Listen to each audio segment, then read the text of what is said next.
Own a million. Dealing with complexity is an inefficient and unnecessary waste of time, attention, and mental energy. There's never any justification for things being complex when they could be simple. Edward de Bono. The labyrinth that charters. Sometimes life feels amazing, and sometimes it just feels like a maze, filled with dead ends, double back loops, and places that look like but aren't. Real estate investing can present a similar set of challenges, and so the symbol of the labyrinth that charters may be an appropriate place to begin our Own a Million discussion.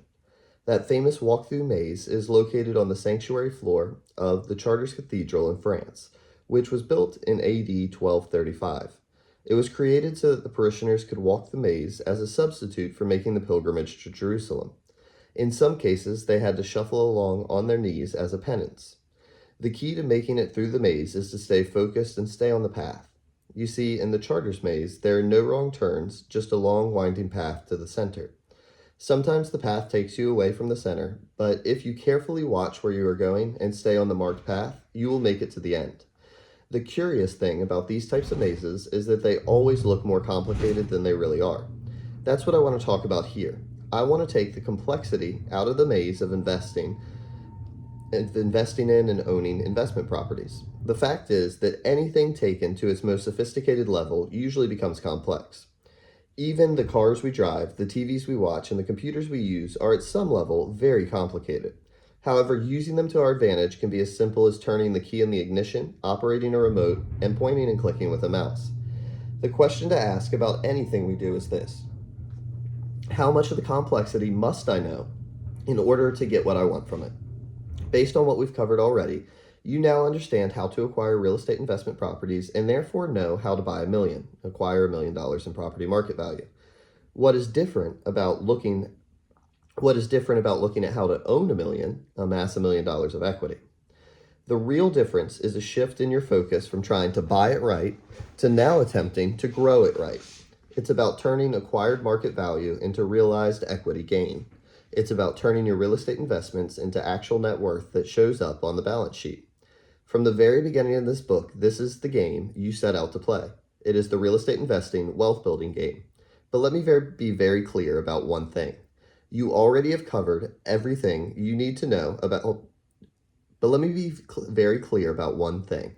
You already have covered everything you need to know to become a net worth millionaire real estate investor with $1 million in equity in your investments. It's all in the financial model, the lead generation model, and the acquisition model. If you follow these models, you won't go wrong and inevitably will become an Own a Million real estate investor. Here you will be shifting your focus to a buy and hold investment strategy. While you can always do a buy and sell if the opportunity is right and you want to generate some cash, it's buy and hold that brings real financial wealth. The buy and hold strategy is all about maximizing and accelerating equity buildup and cash flow growth. A word of caution before we continue. Up to this point, we have kept things simple and straightforward. Now we are going to cross that line. It's unavoidable. Everyone who pursues financial wealth building will, over time, be forced to deal with these nuances of the game. Just remember that as complex as it may first appear, if you stick with it and stay on the path, it will become increasingly uncomplicated for you. And knowing how to deal with them can make a positive difference in your investing life. Veteran investors love this part of the real estate game. They love to be creative and enthusiastically dive into the complexity like little kids in a mud puddle. They can spend hours debating cash flow versus equity. They can sit on the porch and spit and whittle about rents, repairs, and property management. They can go on and on about the 1031s, tax loopholes, and the calculation of returns on investment. Lease options, non-qual lending, and owner financing are to them the frosting on the cake. They love to tell the stories and share the details of their deals, the good, the bad, and the ugly. And they love to use insider language and shortcut phrases that no one except a few people even remotely understands to describe their favorite deals and transactions. As you become one of those investors, getting into the creativity of real estate investing may not be necessary, but it is likely. In time, you too will come to understand the maze of creative options available to you and become fascinated by variations of this amazing game. Don't try to do everything at once because it gets overwhelming. I don't think you can be good at it all. You have to choose. Peggy Rollins, Millionaire Real Estate Investor, Dalton, Georgia. However, when it comes to reaching your long-term goals, this world of creativity and complexity can be as dangerous as it is compelling.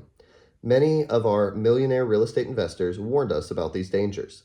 They told stories of how they got bored with the things they were doing that were working for them and began to get creative in their real estate investments. Then they told us what went wrong, how their financial wealth building got sidetracked or went off track. Looking back, they would say, I wish I had stayed with what was working. I wish I'd bought more of those basic good deals and not sold the good ones I had. The 17 issues of Own a Million. With that kind of wisdom in hand, let's focus on the 17 issues you are likely to encounter in the Own a Million stage of your financial wealth building journey. They fall into 5 principal areas: criteria, terms, network, money, and you. The 17 issues of Own a Million. 1. Criteria, always the guiding light. Stick or switch, become an expert, think in units. Terms, hold them dear. Acquisition terms, control the property and negotiate everything. Finance creatively. Operating terms, max your net operating income. Disposition terms, know your options for property disposition. Network, together everyone achieves more. Make associating with talent your number 1 priority. Top grade for ever increasing leverage. Always work from written proposals and contracts. Protect your reputation and operate with confidence. Money, give it a work ethic. Hold your money accountable to work for you, minimize your tax exposure, and you, your primary asset, protect your time, protect your assets, be learning-based, and be accountable. Criteria, always the guiding light. As tight as your criteria are now, they are not as tight as they're going to be. As you continue to acquire more real estate, you will become even more certain about your criteria for both considering an opportunity and making an offer. The experience you gain in looking at properties, the insights you get from tracking local values, and the results you achieve from your earlier investments will inform your current thinking and decisions. You will be able to sort out the prospects from the suspects much more quickly and ever more precisely let your lead generation network know what you are looking for. Issue number 1, stick or switch. Once you begin to acquire good basic residential real estate investments, don't let your need for greed, speed, or novelty take you off track. Don't cash out too quickly, even if you'd like to have the money right now. Don't begin to take risks because someone says you can get rich faster with other kinds of investments. Don't change your criteria simply because you're bored with looking at the same kinds of opportunities and deals again and again.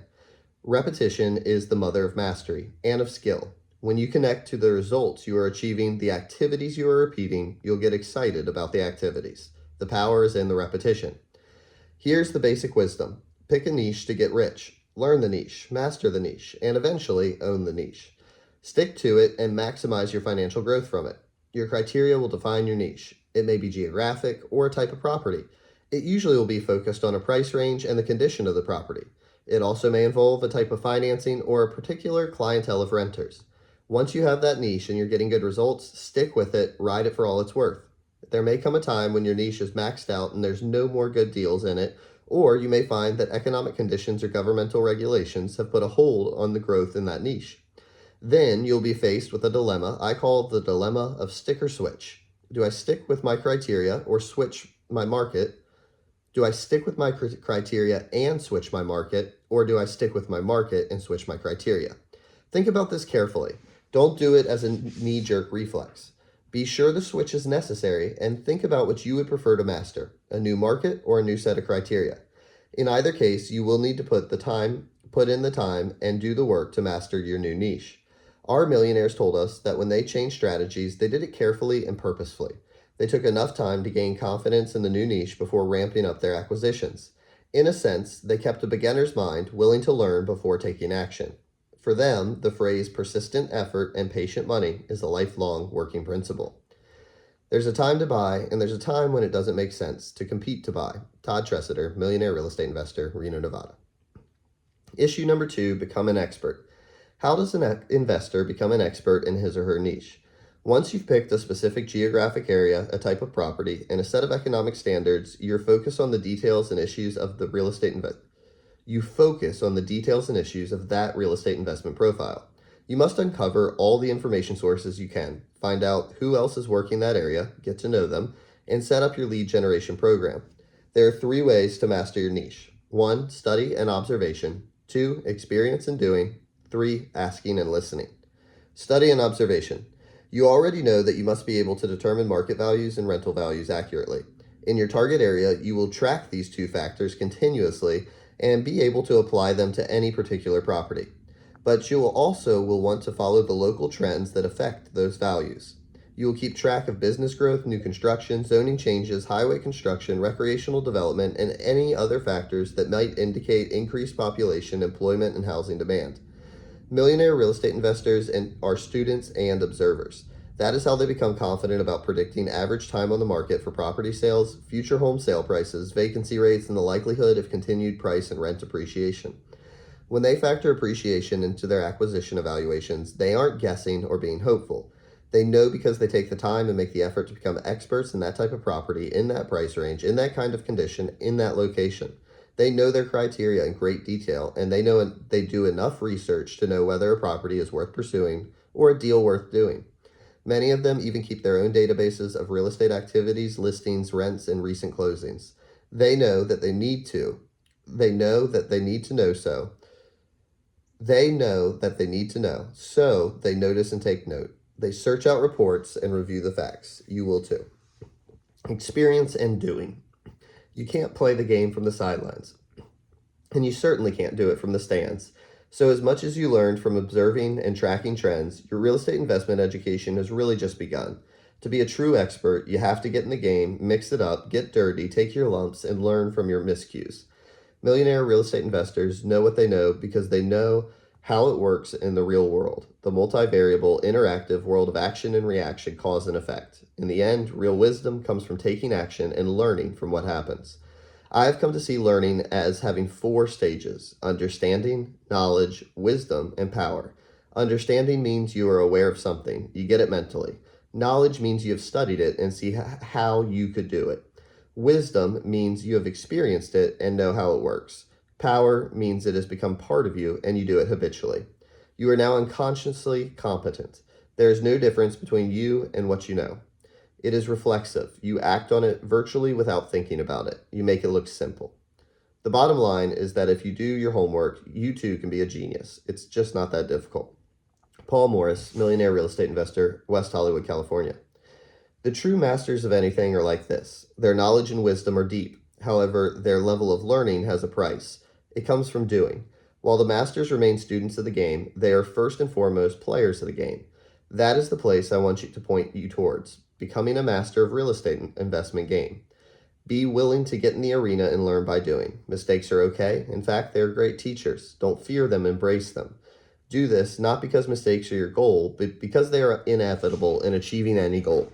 Take action and learn to enjoy the challenges and lessons of the game. Asking and listening. It's not just the formal or institutional sources of information that matter. It's the locals at the cafe and the retirees shooting the breeze on the porch. There's a wealth of useful local information that comes from spittin' and whittlin' and the neighborhood gossip. Don't overlook it, underestimate it, or prejudge it. You want access to that kind of unpublished insider information. It can give you an advantage in finding hidden opportunities, avoiding unknown dangers, and negotiating from strength. What these people know can make you wealthy. Locals know who may need to sell and why. Death, divorce, lost jobs, family changes, etc. They know the history of a property and its neighborhood, fires, floods, repairs, crime, etc. They may know people who would like to rent the property, help you maintain it, and even keep an eye on it for you. Remember that all real estate is local. It is tied to the community and what is happening in the community. The principles for real estate investing may be universal, but the conditions are always local. You must know your niche intellectually, experimentally, and socially. Your knowledge, your experience, and your relationships are what can make you a financially wealthy expert. Issue 3, think in units.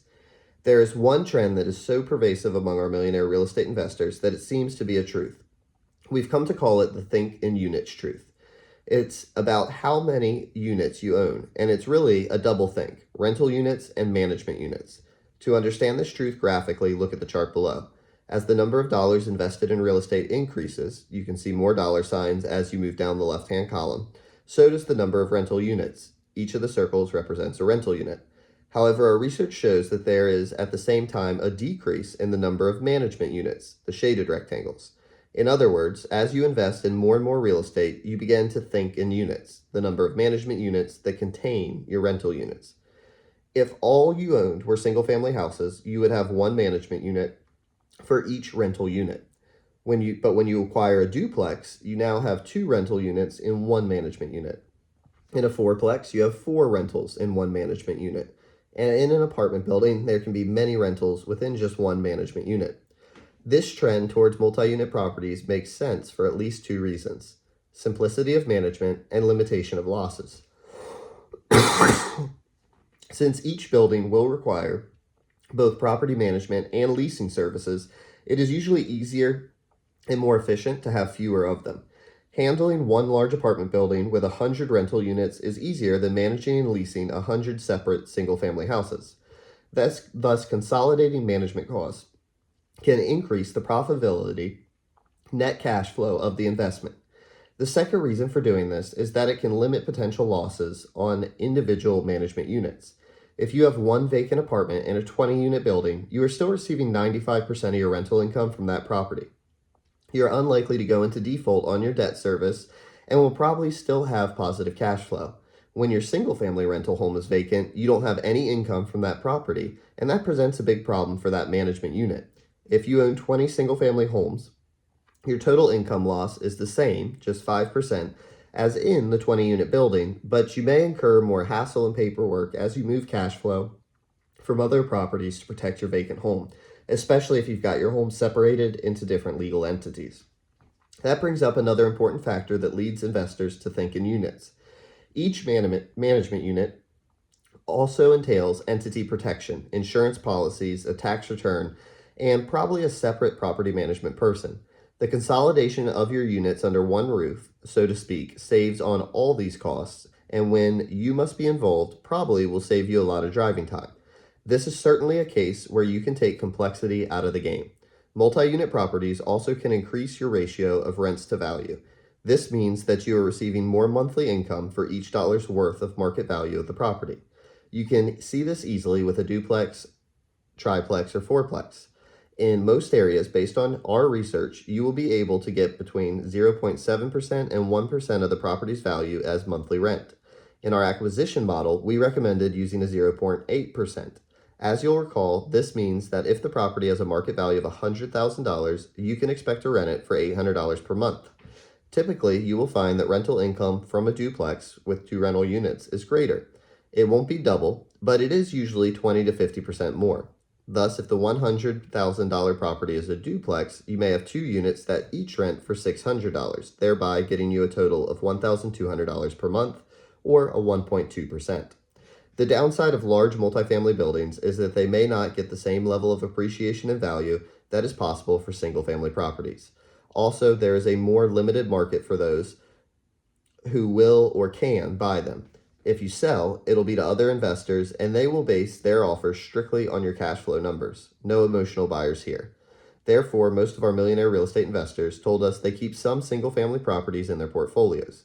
They like the flexibility, the ability to sell or refinance one or two for immediate cash, and the increased appreciation if there was an ongoing buyer demand in the market. Terms. Hold them dear. As you become a master of terms on your path to own $1 million and beyond, you will learn more and more about four things: controlling the property before you make the deal, using creative financing to finance the deal, maximizing your net operating income to get more cash flow out of the deal, and knowing your options for property disposition to get maximum cash out of the deal. Controlling the deal, getting in for less, generating greater cash flow, and maximizing cash when you sell will become your terms of endearment. Remember, while your criteria drive your lead generation and help you identify an investment property, it is the terms that make a deal worth doing. Your long-term success as a real estate investor will come down to your ability to master and get the right terms, so always hold them dear. There are really three kinds of terms: acquisition, operating, and disposition.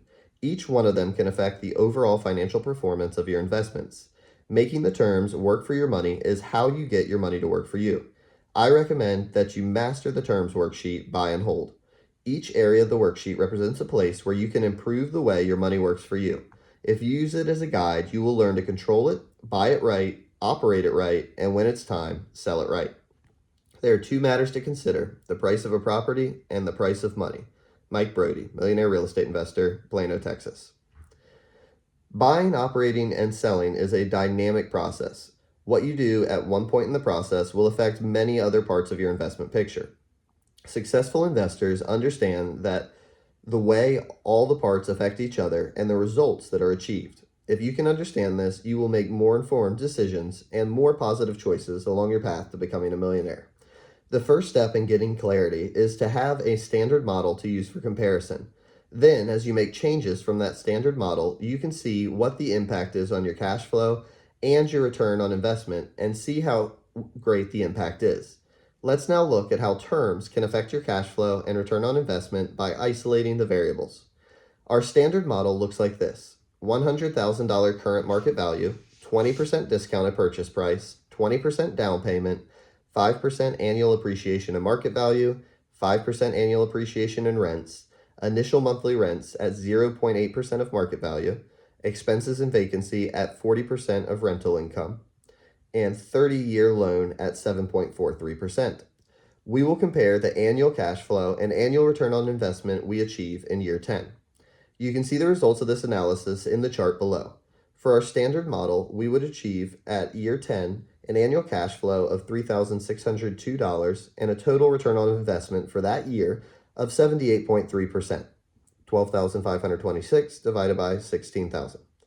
This return on investment is a total $12,526 of annual appreciation, $7,759, plus annual principal paydown, $1,165, plus annual net cash flow, $3,602, divided by the initial down payment of $16,000. This is not the only way to calculate return, as we will discuss later, but provides a standard for comparison.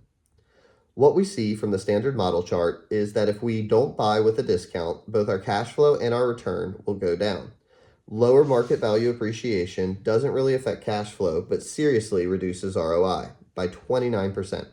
Higher market value appreciation doesn't change the projected cash flow, but increases ROI by 41.4%. Lower rent appreciation reduces cash flow and ROI. Higher rent appreciation is very positive for anticipated cash flow and also increases ROI.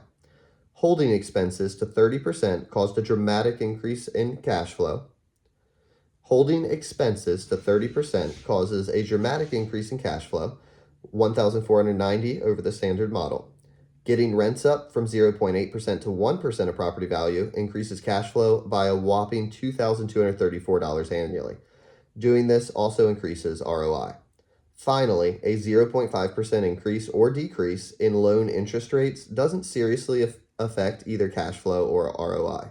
Even a full 1-point reduction in the interest rate increases ROI by only 5%, nowhere near as dramatic an impact as having higher market appreciation or getting a higher rental rate. As you acquire and operate your income properties, you now know where to focus your efforts to improve your terms. Depending on whether your current goals concern maximizing the cash flow from your properties or the return on investment of your investments, let these numbers direct your focus. If you want increased cash flow, do these three things. Get higher rents for a 62% increase over the standard model. 2, reduce expenses for a 41% increase over the standard model. 3, invest in areas where rents are appreciating for a 37% increase over the standard model. If your goal is to maximize ROI, do these three things. Invest in areas where values are appreciating for a 53% increase over the standard model. Get higher rents for an 18% increase over the standard model, and reduce expenses for a 12% increase over the standard model. Investing in areas with strong rent or value appreciation is really about criteria. The two areas impacted by terms that have a strong impact on both cash flow and ROI are higher rents and reduced expenses. See the chart below. Millionaire real estate investors at the Own a Million stage understand the impact their acquisition, operation, and disposition terms can have on their cash flow and ROI. They are continually exploring new creative ways to impact the profitability of their investments through terms.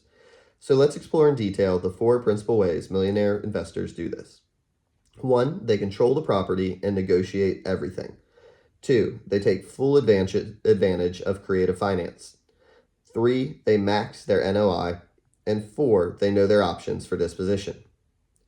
Issue 4, control the property and negotiate everything. In real estate, as in almost everything in life, the advantage goes to the one in control.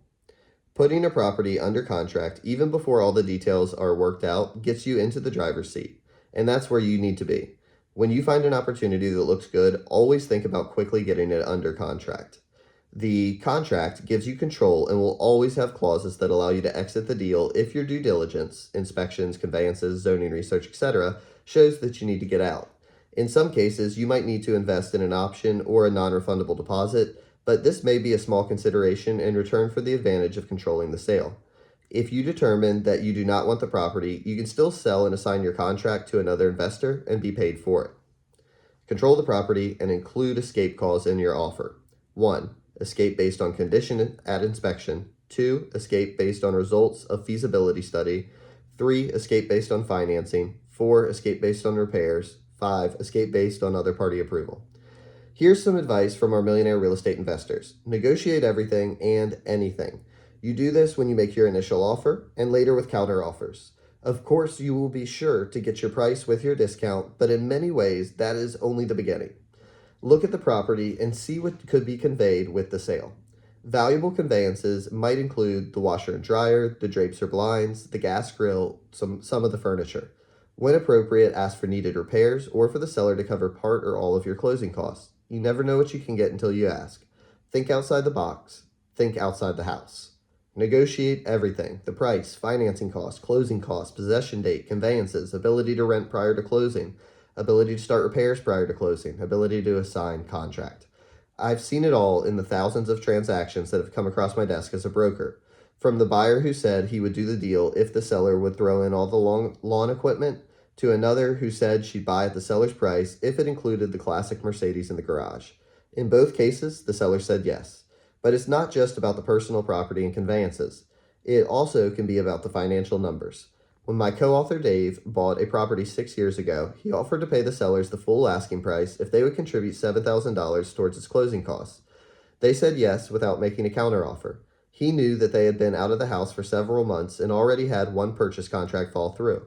Rather than lowball his offer on a house he really wanted, he guessed that a full price offer with his financing pre-approved and in writing would be very attractive to them. The contribution to his closing costs would seem incidental to getting it sold and closed quickly. He was right, but he wouldn't have known if he hadn't asked. The key is to find out what is important to the sellers. Offer them what they want, and then ask for what you want. If it doesn't work, it doesn't work. Find out what will. Great negotiators are great investigators. They know that in every transaction needs to be a win-win. You need to make it a win for you for sure, but also look for the best way to make it a win for the other party. Always be curious. Always ask. Find out what is important to the seller and know what is important to you. Negotiate everything and anything. The longer you can tie up the property for little or no money before you actually have to buy it, the more flexibility you have. Charles Brown, Millionaire Real Estate Investor, Austin, Texas. Issue number 5, finance creatively. As you do more investing, you will want to master creative financing. Your ability to construct creative financial terms might get you into deals you might not otherwise be able to do. In some markets, as I experienced in the late 1970s and again in the late 1980s, creative financing may be the only way to get transactions done. There comes a time when conventional and institutional financing can be overly expensive or not available. This situation may be caused by general economic conditions or your personal financial position. Once you have a number of properties, institutional lenders may place limits on what they will lend you as an investor. You may have to wait until you have the equity in or positive cash flow from your properties that they require in order to lend more. Finally, sometimes sellers have specific situations that may require or allow creative financing. This presents a unique opportunity to construct a creative transaction that meets the seller's goals and still works for you.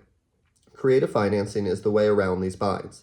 It also can help you get into properties with less of your own money used as a down payment and lower your monthly debt service. Thus, you will want to master concepts such as 1. Owner financing, where the seller carries the mortgage for you. 2. Assumptions, taking responsibility for the seller's mortgage when this is allowed by the seller's mortgage lender. 3. Wraps, where the owner offers you a new loan while keeping and paying down their original loan. The new loan wraps the original. 4. Lease options, leasing the property from the seller until you have the equity or cash to buy it.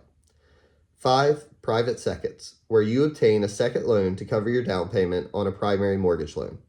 And 6. Syndications, where you involve other investors and partners in your acquisitions. Millionaire investors use all the tools in their toolbox to get the deal done. The chart on the facing page illustrates how the numbers might work in a scenario where the investor attempts to take ownership of a $100,000 property through creative financing. You'll note that conventional financing, column 1, is included as a point of reference for these creative variations. In all four of the ownership scenarios, columns 1 through 4, it is important you understand that a private second loan can come also from the seller. Just know that the secondary liens in general carry less favorable terms for the buyer. It's all about collateral. First liens are generally secured against the property, and first in line if the deal goes sour and the property must be liquidated to pay back the loan. Secondary lenders account for this in the terms they offer. Also, any of these scenarios can be syndicated if you are unable or unwilling to provide cash or collateral to make these deals happen. In each case, you would negotiate the deal and bring in other partners and investors. Conventional finance, owner owns 0 to 100,000, so $80,000 conventional loan, $20,000 down payment, 1 monthly payment. Your ability to borrow the money will go through 3 stages: credit, equity, and cash flow. At first, lenders will look at your creditworthiness as reflected in your credit score. Therefore, having little or no credit card debt, paying your bills on time, and having a history of paying back loans, mortgage, auto, student, etc., in a timely, responsible way will all contribute to having a strong credit rating. It also matters that you have some savings available for down payments. Although you may be able to purchase your own residence with little or no money down, when it comes to conventional financing for buy and hold investment real estate, you usually need to put your own money into it. The lenders will expect it, and it gives you instant equity. At some point, you will need credibility as well as a credit rating. The lender will need to see that you have made wise investments.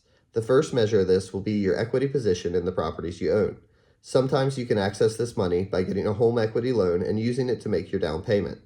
In fact, you may become your own lender of choice. The interest rate is right, the approvals are easy, and you have all the control. Beyond self-financing, many of our millionaire real estate investors took advantage of private lending or established a line of credit using the equity in one or more of their investment properties as collateral. In any case, if you have reached a lender's limit on borrowing, that lender will consider you for more only if you have very strong, provable equity position in your current holdings. Finally, particularly for larger multifamily acquisitions, the amount of the loan will be based strictly on the cash flow of the property. An institutional lender will require a detailed analysis based on the recent and verifiable financial reports of the rental income, expenses, vacancies, and net cash flow of the property. Those lenders are looking to minimize the risks, and so they will be very cautious when considering a large loan on an income property. Your track record and reputation will be as important as the specific numbers on the building. At this stage of your investing, you are likely to be a major factor in people's willingness to lend you money. In a sense, your credibility is always with you, and it can be one of your most valuable assets. Issue 6, maximize your NOI. The third area of terms you will need to master is maximizing your net operating income, or NOI. In a sense, this is the ability to run your real estate investments at a profit. NOI is what you have left from your gross rental income after you have covered your vacancies and paid your operating expenses. This is detailed in the terms worksheet Buy and Hold. See the chart on page 236. Actually, from an operating point of view, there are only rental income and expenses. Vacancies simply reduce your rental income. Thus, there are 3 things you can do to maximize your net operating income: increase gross rental income, control expenses, and minimize vacancies. Let's take them in that order. Increase gross rental income. Millionaire real estate investors achieve higher rents than others. Most of the millionaires in our research group followed the 1% rule of thumb for rents, getting 1% of the property's market value as monthly rent. Example, a $100,000 house would rent for $1,000 per month. When we looked at rents and values in a large number of markets, that rule of thumb seemed too optimistic, particularly for single-family homes. We determined that a 0.8% for single-family properties was probably more realistic as a rule of thumb, and that is what we used for the examples in the Buy a Million section of the book. But that rule of thumb didn't hold up. Our millionaire investors consistently achieved higher than average rents. How do they do that? As a group, they do 5 specific things to maximize rents. See illustration below. First, they used rent escalators in their contracts so that the rent would increase year by year without question, negotiation, or notice. It would happen automatically, and the renters would know that they had pre-agreed to it, thus it didn't feel arbitrary. While this present rent increase might not keep up with the actual rental trends, it at least meant that there was some increase even if the same renters were in place for a long time. Maximizing your rent. Number 1, contractual rent escalators. 2, strategic improvements. 3, government subsidies. 4, targeted tenants. 5, other income, such as non-refundable deposits and fees, charge for parking and storage, lawn service, cleaning services, coin-operated laundry, etc. Second, they made kinds of improvements that were attractive to local renters and made their properties stand out. What they discovered was that within reason, people will pay more if they believe they are getting more. Cosmetic improvements and certain amenities can make your rentals uniquely better than the competition's and bring more gross income. Remember from our earlier discussion that raising rents, even a few tenths of a percent, can have a big positive impact on your net cash flow and returns. I put automatic 10% rent increases in the contract. Then at the first of the year, when I say the increase won't actually be that high, the tenants are ecstatic because they think I saved them money. Anna Mills, Millionaire Real Estate Investor, Toledo, Ohio. Third, some of our investors specialized in government subsidized housing called Section 8 subsidies. They knew which houses and which areas would qualify for the subsidies, and that allowed them to market this advantage and achieve premium rents. Their net positive cash flow became virtually automatic. Some of those we interviewed were very good at targeting their tenants. They would work with local real estate agents or apartment locators to attract the right renters, those willing to pay a premium for the right place. They would highlight the quality, features, and amenities of their units. In a sense, they would work to lead generate their tenants in the same way they lead generated for their investment opportunities. They would get testimonials from current renters and would ask those good renters for additional rental leads. In some cases, they would target people with short-term needs, those new to the area or those waiting for a custom home to be built, and give them flexibility in the length of their lease in order to maximize the rental income. The fourth method for increasing revenue was to gain other income from the tenants. Coin-operated laundry and fees for pet storage, parking, and lawn care could all be additional sources of income. It was highly recommended to have tenants take care of all their own utilities with direct personal responsibility for payment to utility providers. Control expenses. Controlling operating expenses is a great way to increase your NOI and is only a matter of record keeping and attention to details. Many investors we interviewed set up well-organized systems of bookkeeping and cost accounting. Several set up their own property management businesses. Whether you do it yourself or have a management service do it for you, it is important to watch your expense trends and question anything that seems out of line. Rob Harrington from Boston says that he compares his cost sheets from month to month, notes the trends, and looks for unusual changes. Over the years, he's discovered water leaks and faulty electrical units that, if let go for a long enough period of time, could have cost him hundreds and even thousands of dollars. If you have the right record-keeping system in place and set aside a regular time slot each month to do your review, he says, this will not take very much time and you will be paid well for doing it. Expenses saved or profits earned. Another consideration in maximizing your NOI by controlling expenses has to do with repairs and improvements. We've looked at this in the buy and sell area, and we've discussed the concept of maximum return. See the chart on page 232. The most astute investors know that repairs and improvements are not just an issue for buy and sell or fix and flip. They are a major part of the NOI equation. There are 3 moments of truth for improvements: after you buy but before you rent, while you own and operate, and before you sell. Repairs and improvements involve making cost-benefit calculations. The right improvements may allow you to get higher rents and a better price when you sell. The wrong improvements may accomplish neither. The right improvements may represent a great use of your cash flow. The wrong ones may not. Improvements are a tax-deductible expense, and the right ones can add value to your property, thereby increasing equity. The wrong ones are just deductions. There are 4 kinds of improvements. 1. Improvements that are necessary and add value, such as a new roof or flooring. 2. Improvements that are unnecessary but add value, such as landscaping and cosmetic enhancements. 3. Improvements that are necessary but don't add value, such as plumbing, repair, rewiring to code, and foundation work. And 4. Improvements that are unnecessary and don't add value, such as adding expensive fixtures or amenities. The last category is a judgment call and is essentially a matter of whether the cost of the improvements will bring about an equivalent increase in market or rental value. Your support and service network specialist will be able to consult with you on this, so seek them out and listen hard to their advice.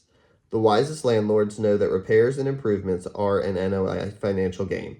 They know that it is not always wise to minimize operating costs at the expense of income and equity gains. They understand these operating costs are, in fact, another form of investing.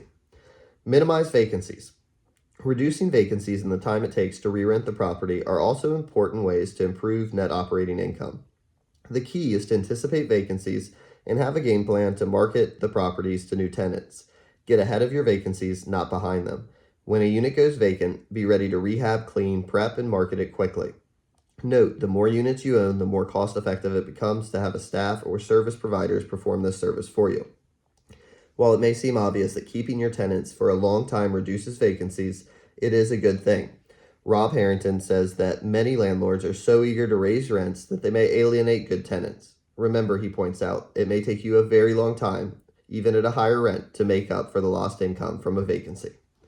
Issue number 7, know your options for property disposition. Selling a property right is just as important as buying it right, and this goes beyond getting the highest price. Beyond staging the home for sale and marketing for buyers, what do millionaire real estate investors do that maximizes their returns from selling? The first thing they do is determine why they are selling. If it's to get immediate cash, then they are like any motivated seller. What they now get to decide in which property to sell and why. For example, they may have to choose between a property that is underperforming as an investment or one that can command an unusually good price in the current market. Making this decision simply takes some thoughtful analysis that includes value and rent forecasting. Now, before you decide to actually sell a property, you should always review your options. There are other ways to get cash out of a property than selling it. It may meet all your needs to simply refinance the property and pull some of the equity out in the form of cash. Millionaire real estate investor Kathy Manchester took advantage of her strong equity position in a high-end vacation rental to use it as a $250,000 equity line of credit. She taps into this amazing cash resource regularly for short-term buy, improve, and sell investments, and then quickly puts the money back into her home.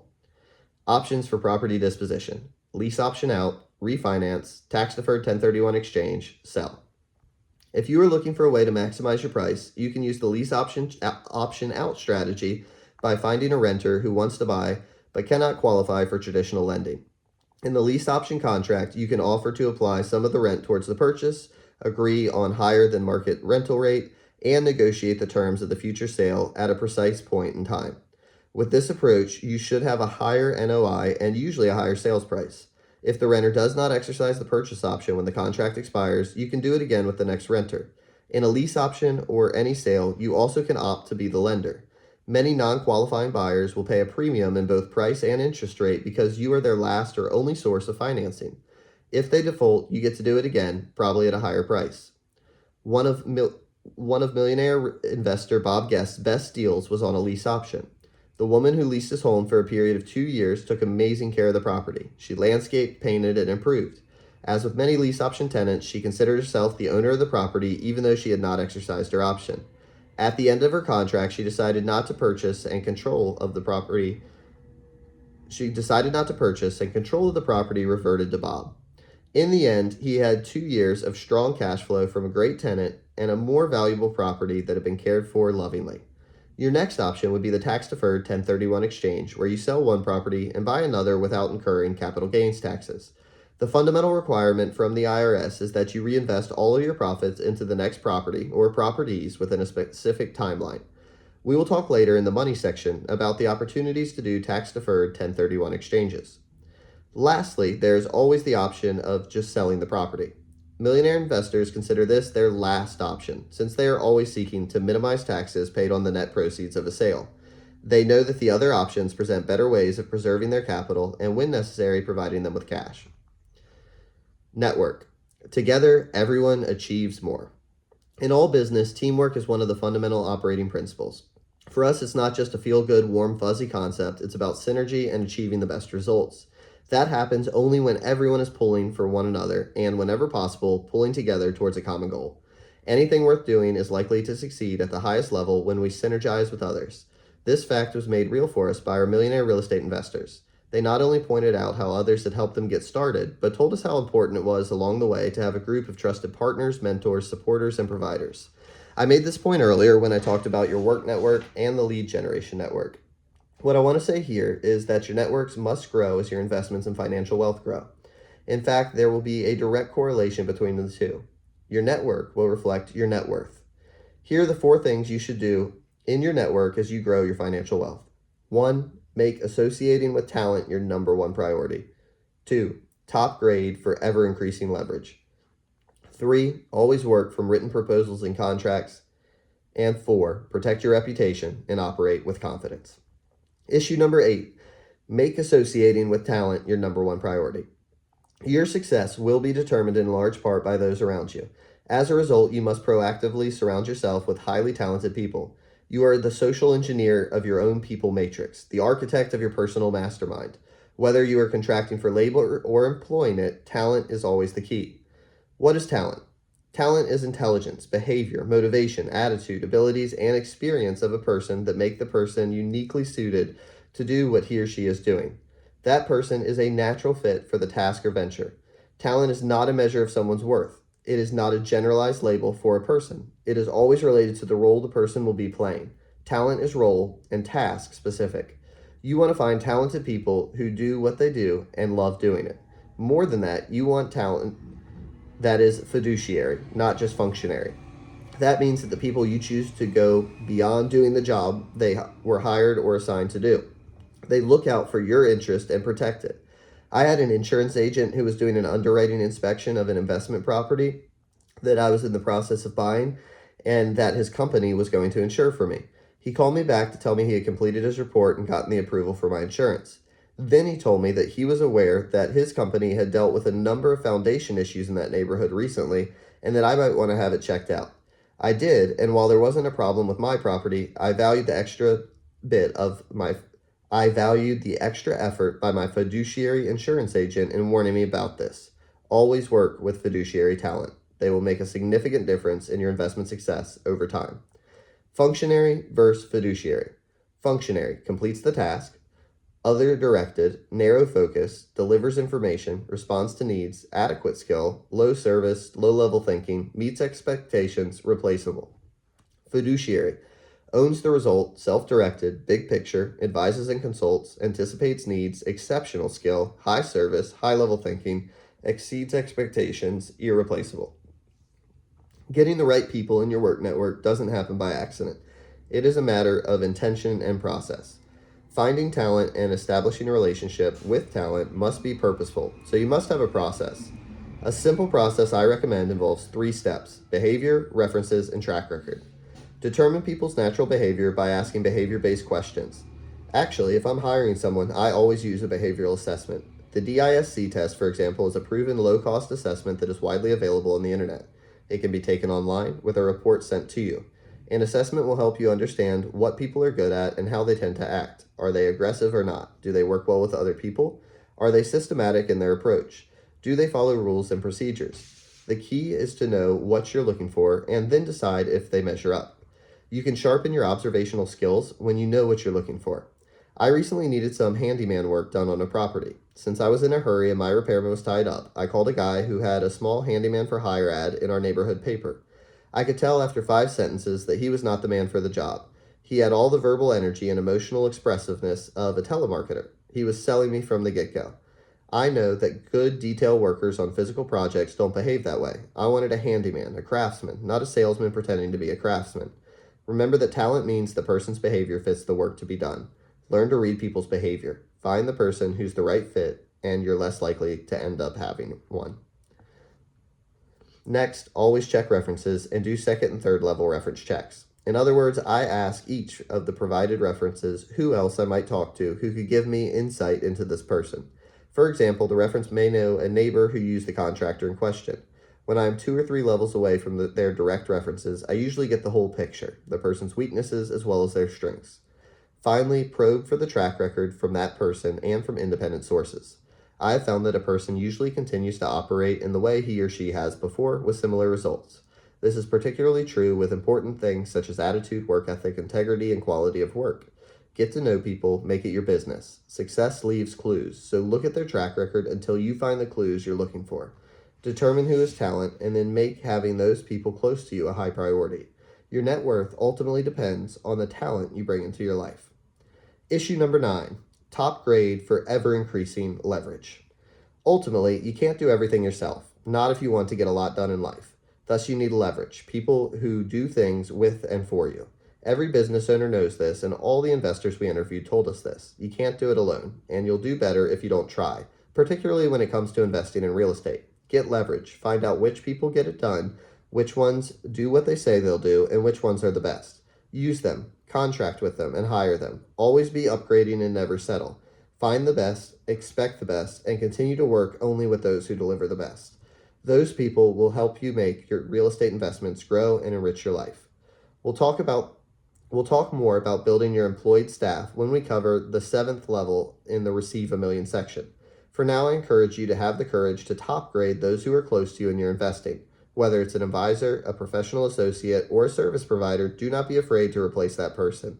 You have the right, and if you care about how things turn out in your investing business, you have the obligation. How things turn out will be a function of who you bring in and, more important, who you keep in. I don't know why people are afraid to say no or no more, but they are.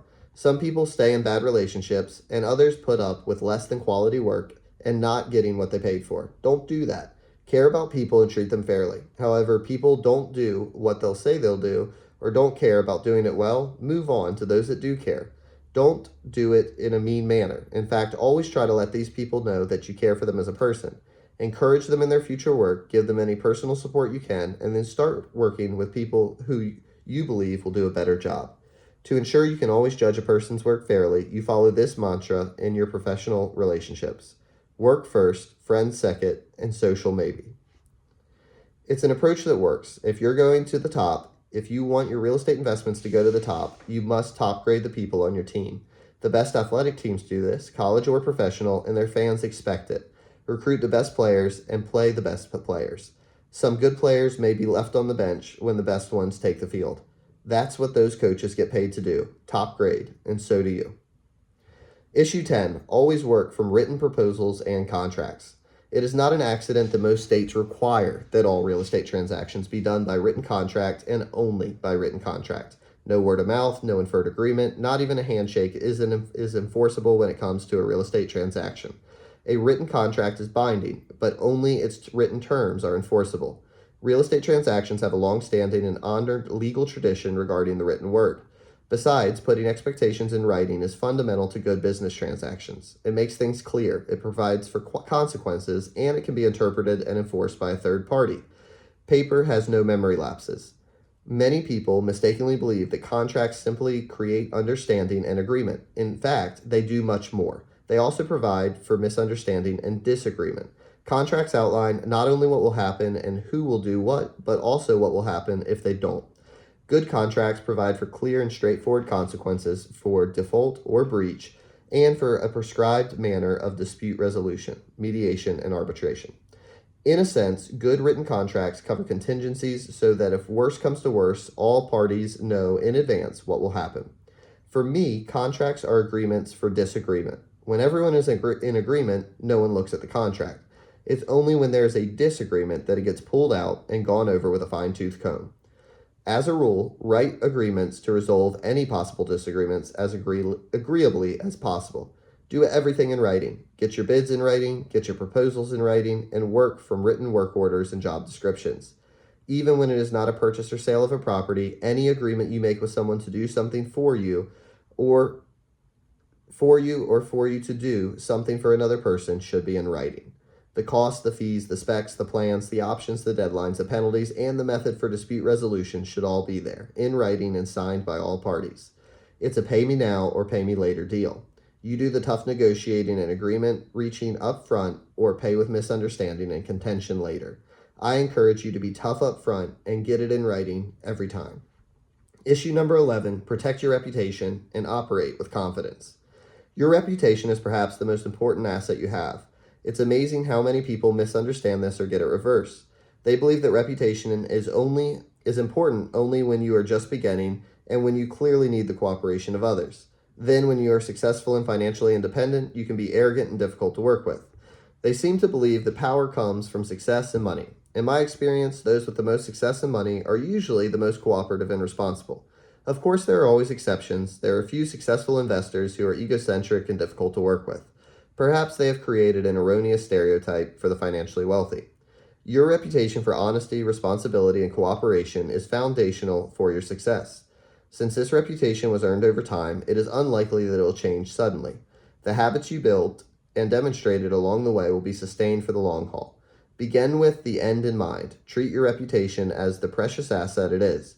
Develop it wisely and protect it fiercely. Follow the 5 rules of engagement. See chart on page 169, and become a person others want to be around, support, and cooperate with.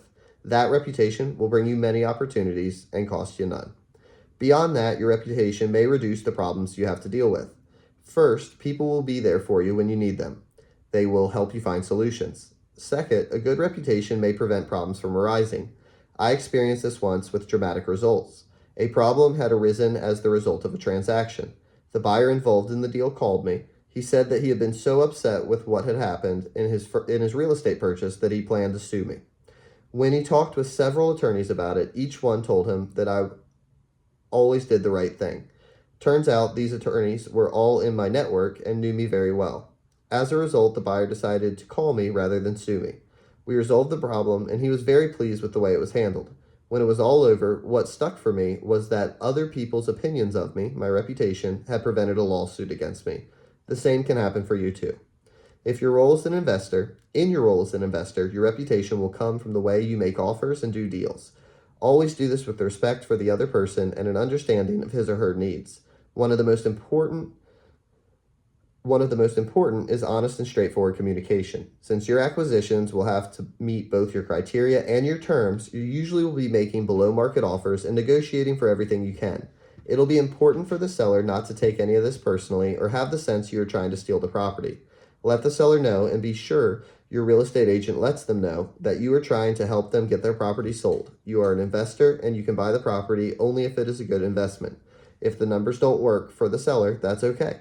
You are only looking to do win-win deals. It has to work for the seller and for you as an investor. The job of a real estate investor is not to buy or sell real estate, but solve people's real estate problems. Bill Cook, Millionaire Real Estate Investor, Addersvale, Georgia. You are looking for deals, not steals. You want to be the one who helps the seller solve his or her need to be out from under the property. The only way you can do this as an investor is to have the numbers work. You must get the right terms. You need to operate with confidence, knowing that you are providing solutions to other people's problems while staying true to your path as a real estate investor. When it works for both sides, it's a true win-win. When it doesn't, it's a move on, and that's okay too. Money. Give it a work ethic. Owning $1 million is about building equity. Along with equity comes the opportunity for the cash flow it can generate. If we have stayed true to our criteria and met our terms, our real estate investments should be achieving equity buildup and cash flow growth. But are they? That is the question you will continually be asking, and those are the numbers you will be tracking consistently. In the end, investing is a numbers game, a financial numbers game. You must hold your money accountable. You must count it and see if it's working for you. Is it, in fact, and by numbers, building your net worth and your financial wealth? Issue 12. Hold your money accountable to work for you. Throughout your investing career, you want to be sure that your money is healthy and your money is healthy or wealthy. I call this the wise money rule. For me to be financially wealthy, my money must be at least healthy. After many years of business and investment experience, I've come to understand that there are 4 conditions of money: dead, safe, healthy, and wealthy. I began to understand this in my breakfast with Michael. Whenever I would show him the money I had in the bank, he would say, "That's just dead money, Gary. You can't become financially independent with dead money." He taught me that my money needed to be alive and working for me. How much additional money it was returning to me each year was crucially important. That was my return on investment, my ROI, and it was something I needed to measure and hold my invested money accountable for. Over the years, as I've become more financially educated, I came to define 4 conditions in the following way. 1. Dead. Money that earns interest below the inflation rate. 2. Safe. Money that earns interest at or just above the inflation rate. 3. Healthy. Money that earns interest that is well above the inflation rate. And 4. Wealthy. Money that earns interest that is above that for healthy money. To put this into more specific financial terms, in today's economic market, dead money would be earning 4% or less, safe money would be earning 5 to 8%, healthy money 9 to 12, and wealthy money earning above 12%. Money earns wages just as people do, and for money to become wealthy, it must be paid high wages. The interest or return on your money is earning. The interest or return your money is earning tells you what it is getting paid as it works for you. Your money is gainfully employed or it isn't. If it isn't, it's unemployed, dead. If it's gainfully employed, it's now a matter of how much it's being paid for its work. From the beginning of your financial wealth building career, you want your money to be earning high wages, healthy, or better yet, wealthy. Some people don't understand interest rates or returns on investment. They know that higher is better, but they may not see how much better. Here's an easy way to understand this. Let's assume that you invested $100 every month for 30 years. For simplicity's sake, let's say you put it in an interest-bearing account and keep it there along with any interest you've earned. The chart below shows what your total compounded value would be over those 30 years at various rates of interest. What a difference a few percentage points can make over time. At $100 a month for 30 years, we've invested $36,000 of our earned income. At 4% dead money, we've turned that into $69,636, which probably represents no gain against inflation. At 8% safe money, we've turned it into $150,030, and that feels a little better. With healthy money, earning 12%, we've grown our $36,000 into nearly $353,000, almost 10 times what we put in. Our money has been getting paid good wages. But look at what happens when our money earns wealthy wages. At 16%, it grows to over $887,000, wealthy money for sure. And at 20%, it goes through the roof to $2 million. Keep track of what is happening with your money. Know what condition it's in and how well it's being paid. You need to keep track of your ROI for each of your properties and for your entire portfolio. You will see what annual return you are receiving on the money you have invested, your return on investment, and you will track the annual return you are receiving on your equity. I call this second number your ROE, or return on equity. You want to know both your ROI and ROE. The difference is that ROI shows what you are earning annually on the money you initially invested, while ROE shows what you are earning annually on all the equity you have. In essence, your equity is your capital. You could take it out and invest it somewhere else through an equity loan or by refinancing the property. You also could do that by selling the property and exchanging it for another larger property. We'll talk more about that in a while. For now, be clear about equity. It's your money, it's your capital, and you want to know how hard it is working for you. Let's put some real-life real estate numbers to this idea of tracking ROI and ROE. We began with our earlier example of investing in a single-family property that was worth $70,300 in 1983. Remember, we acquired this property with a 20% discount and a 20% down payment of $11,248. In this example, we assumed a 5% annual appreciation in both market value and rent. Let's look first at our investment performance using a 30-year loan at 7.43%. As we noted before, after 15 years, our $11,248 investment is now worth $112,453, the accumulated equity. We have been achieving this equity buildup from the property's appreciation. It now has a market value of $146,302 and debt paydown. We have paid down the loan principal by $11,143. In addition, we are achieving an annual positive cash flow. To determine our ROI during the 15th year, we added up the annual appreciation, $6,966, plus the annual principal paid, $1,186, plus the annual cash flow, $4,268, which gives us a total annual return of $12,420. To calculate the ROI, we divide that total by the initial investment of $11,248 and get 110.4%. This means that during the 15th year of our investment, we received an annual return of over 110% on our money. You can see in the chart that our annual ROI has grown from 37.7% in the first year to over 110% in the 15th year. You can see that in 5 more years, the annual ROI will increase to 152%. This is just part of the picture. It isn't the whole story about how hard your money is working for you. We know your initial investment is working very hard and getting paid very well, and we know that comes from the leverage power of real estate investing. In just this one property, you have gained a very strong equity position. As you can see from the chart, at the end of the 15th year, your accumulated equity stands at $112,453. That is your money too. It can and should be working for you. If you keep it where it is, you can calculate how hard it is working, what it is getting paid. We call this your return on equity, and all we do is calculate All we do to calculate it is divide your total annual return, 12,420, by your equity, 112,453. Therefore, in the 15th year of this investment, your return on equity is 11.9%. It is still healthy money, and that's a good thing. However, it's not working as hard for you as it once was. In fact, your return on equity has been dropping since you made the investment. It was 16.7% in the first year and has been going down ever since. In the next few years, it probably will drop to near 11%. What is happening, of course, is that as you increase your equity position in the investment, your rate of return on that equity decreases, even though you continue to get appreciation, debt paydown, and cash flow. This phenomenon is what causes millionaire real estate investors to tap into their accrued equity, pull it out, and reinvest it for greater returns.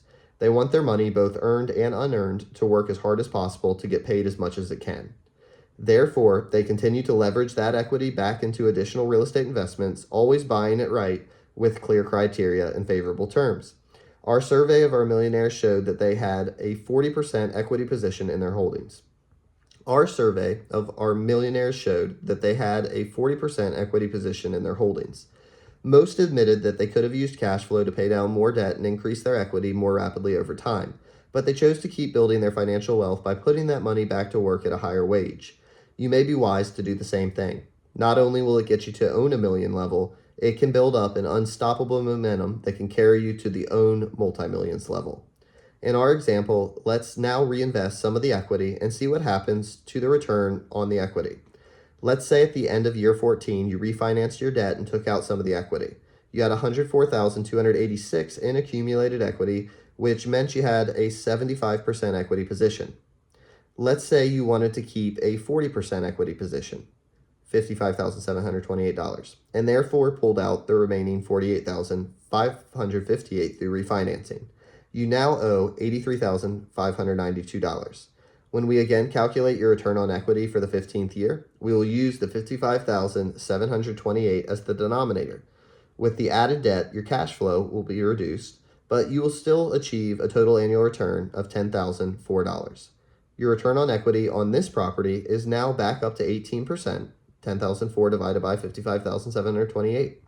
If you also reinvested the 48,558 by acquiring one or two more properties using our standard model for investment, that money too would be working at a higher rate of return, 16% or more. All this equity capital is now in the wealthy money condition. The return on investment or on equity is similar if you use a 15-year loan, see the chart below. The ROI goes up over time and the ROE comes down. In this case, equity builds up faster and cash flow is reduced until the loan is paid off in year 15, and then it goes up dramatically. As we said earlier, 30-year loans are safer and that you are more likely to get positive cash flow. Also, you can always make additional payments, reduce the remaining balance of the loan, and accelerate the payoff. 15-year loans act more like a forced savings program. You have to make the payments and therefore build equity more quickly. We observed that once they had a solid financial foundation, a good equity position, most of our millionaire real estate investors tended to favor shorter-term loans. However, they continued to refinance, take out the equity, and add more income properties to their investment portfolios. Issue 13, minimize your tax exposure.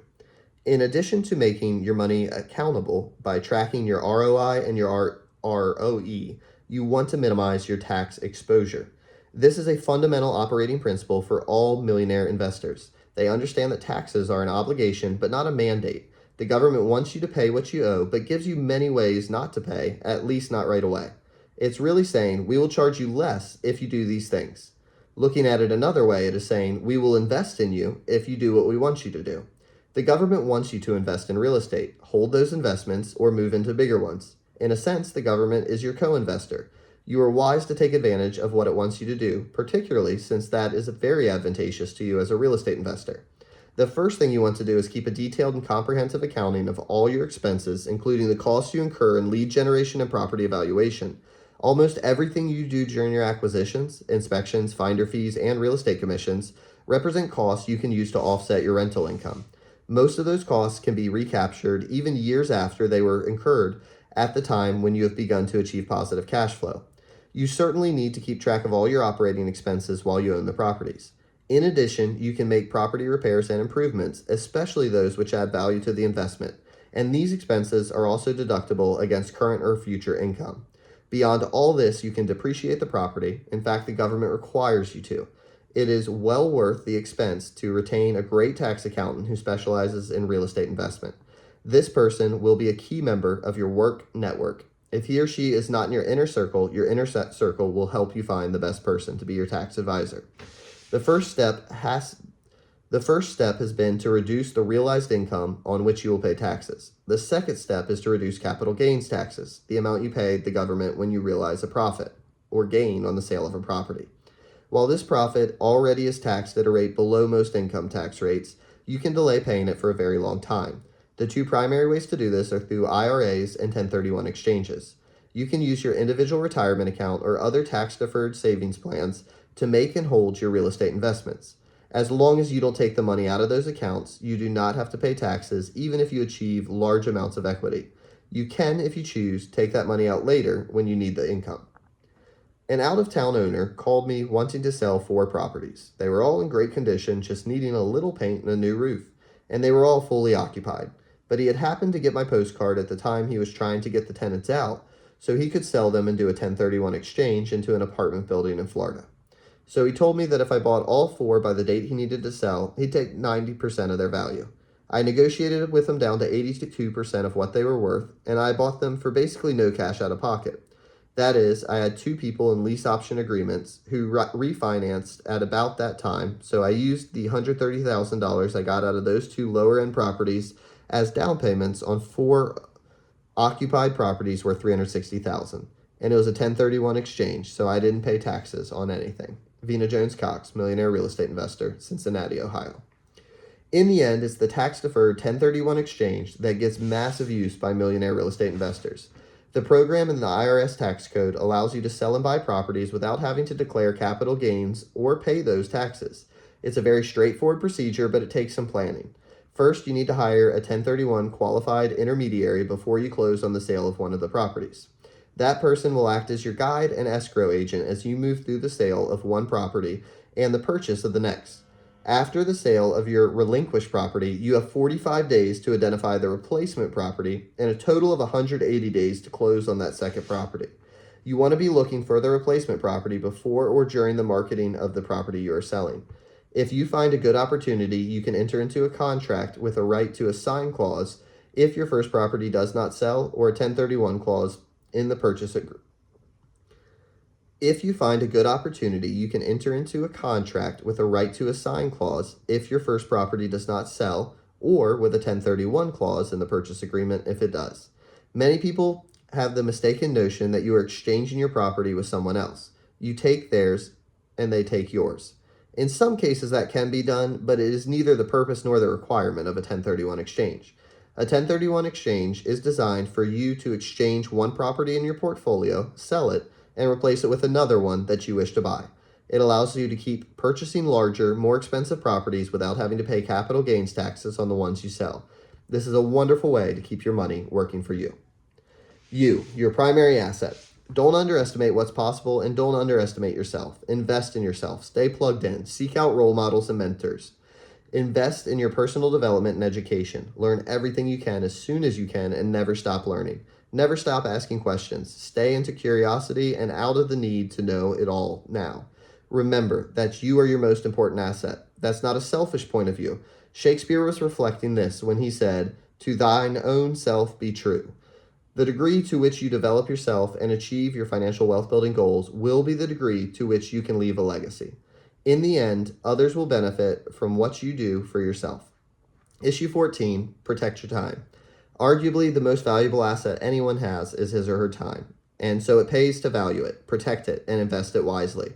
In the game of real estate investing at the own a million level, this becomes vital. From start to finish, the best use of your time will always be in generating leads, looking at real estate, and in doing deals. At the own a million stage, you'll have 2 new issues that you would be wise to include on your short list. First, you'll want to watch your finances with an eye towards maximizing your returns, which was described in the money section. Second, you'll be holding others accountable to keep your time free.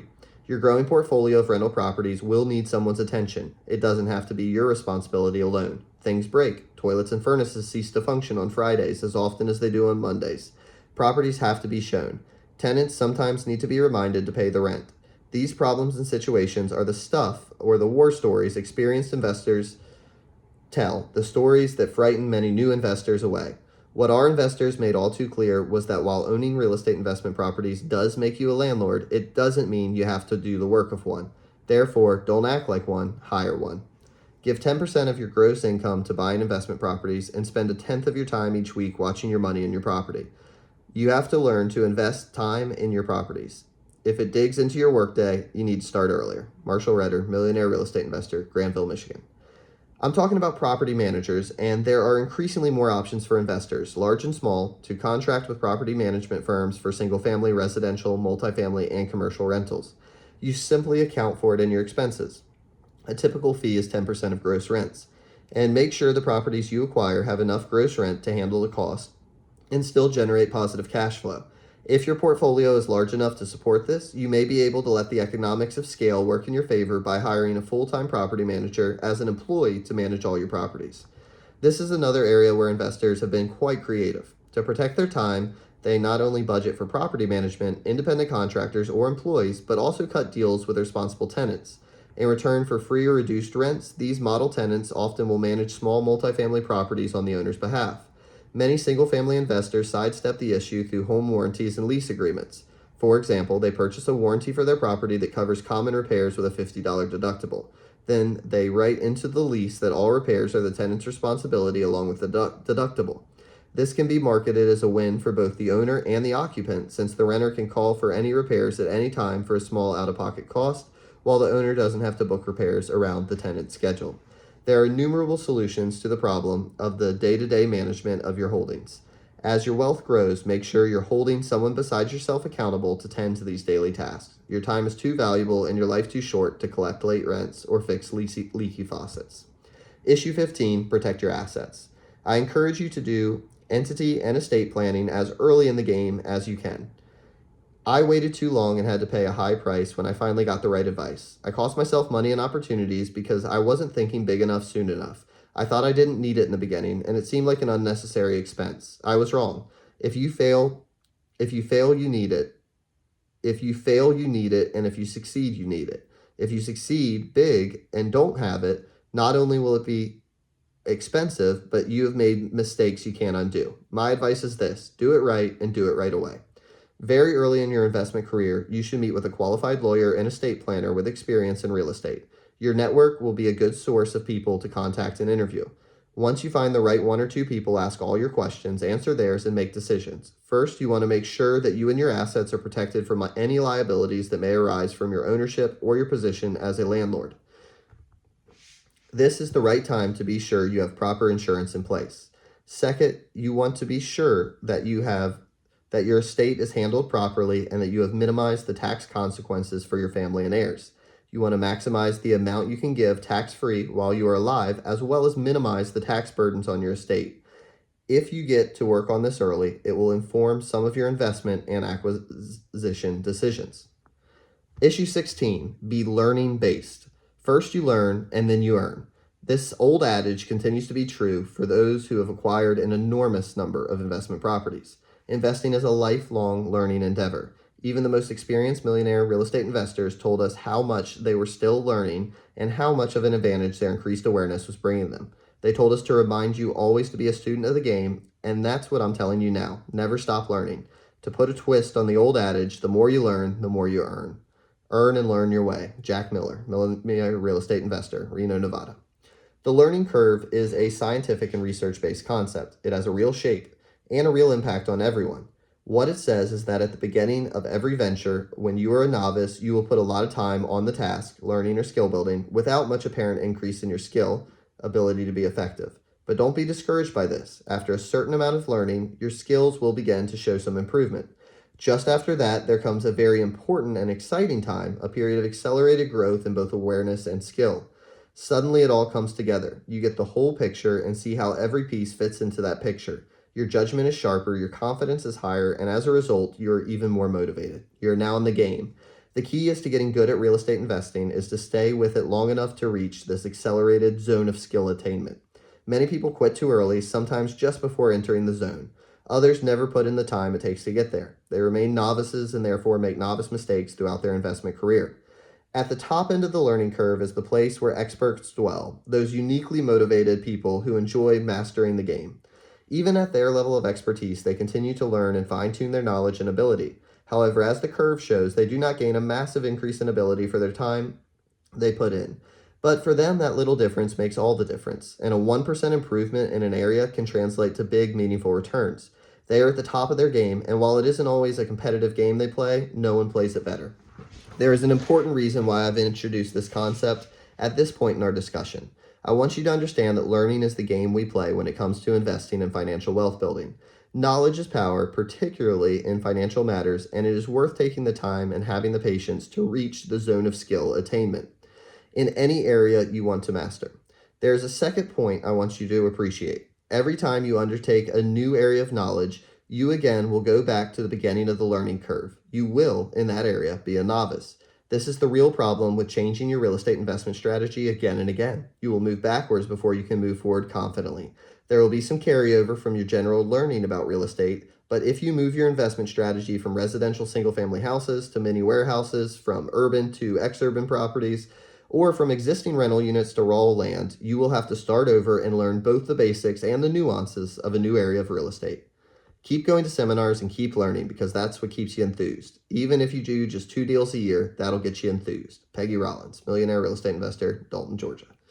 Become the master of one approach, not the jack of all approaches or even many. Once you pick your primary investment strategy, learn it and begin to employ it. Don't switch out of boredom or for the promise of some magical, no one's ever thought of this get-rich scheme. Follow a proven path and use fundamental models and learn the ropes for yourself.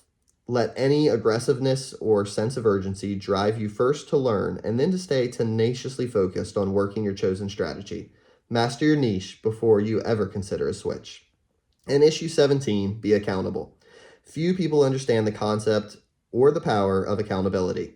Most confuse it with discipline, evaluation, and criticism. The truth is that accountability is a very powerful and personally enabling process. The greatest successes and the highest achievements almost always are due to accountability. For me, big success comes 10% from having a goal, specific and written, 10% from having an action plan, predetermined strategies and activity, and 80% from having accountability. As important as goals and plans are, accountability is even more important.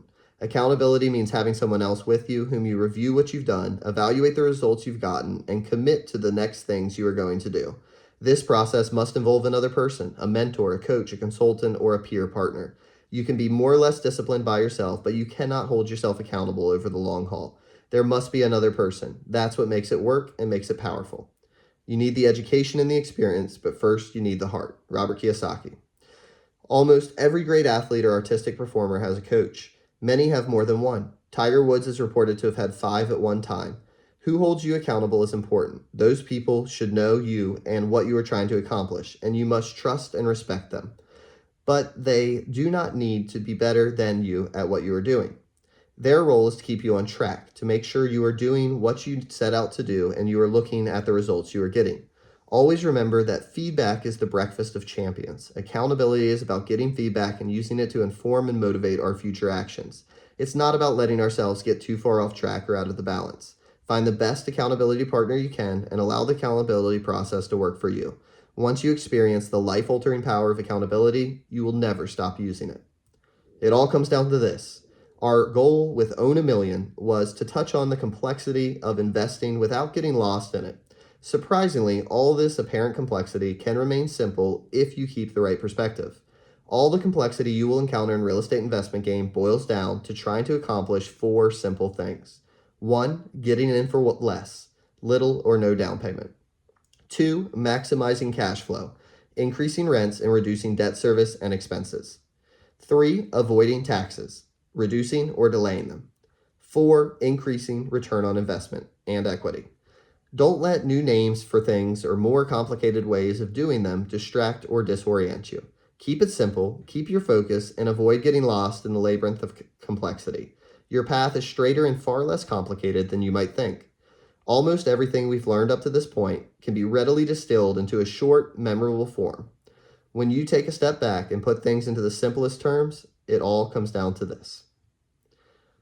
1. Get knowledge, get relationships, get leads. 2. See it, evaluate it, control it. 3. Inspect it, estimate it, contract it. 4. Finance it, protect it, close it. 5. Improve it. 6. Get cash by selling or reinvesting. Or get cash flow and build equity, rent, manage, maintain. Repeat. Points to remember. Owning $1 million is about turning your investments into actual net worth that shows up on your balance sheet. To do so, you must concentrate on the buy and hold strategy, maximizing and accelerating your equity buildup. Along the journey, you are likely to encounter issues in 5 principal areas. Criteria, the guiding light. Stick or switch, pick a niche, learn it, and master it. Repetition is the mother of mastery. Become an expert. Learn your niche through study and observation. Experience doing and asking and listening. Think in units. Consolidating management costs and limiting potential losses on individual units is efficient and can increase your net cash flow of your investment. Terms. Hold them dear. Acquisition terms. Put the property under contract quickly, negotiate everything, and master creative financing. Operating terms. Maximize your NOI by increasing gross rental income, controlling expenses, and minimizing vacancies. Disposition terms. Knowing why you are selling determines your strategy. Remember, selling only makes sense when you can maximize the cash you take out and then put it into another investment that brings a better return. Network. Together, everyone achieves more. Associate with talent. Hire carefully and have a process to do so. Top grade. Find the best and demand the best. Work from written proposals and contracts. Get everything in writing, every time. Protect your reputation. It's your most precious asset.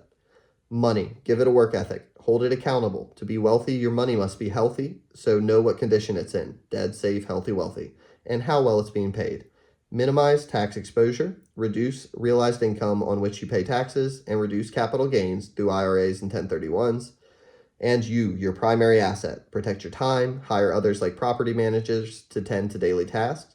Protect your assets. Prioritize entity and estate planning. Be learning-based. Knowledge is power, so endeavor to be at the top end of the learning curve. Be accountable. Get feedback and use it to inform and motivate your future actions.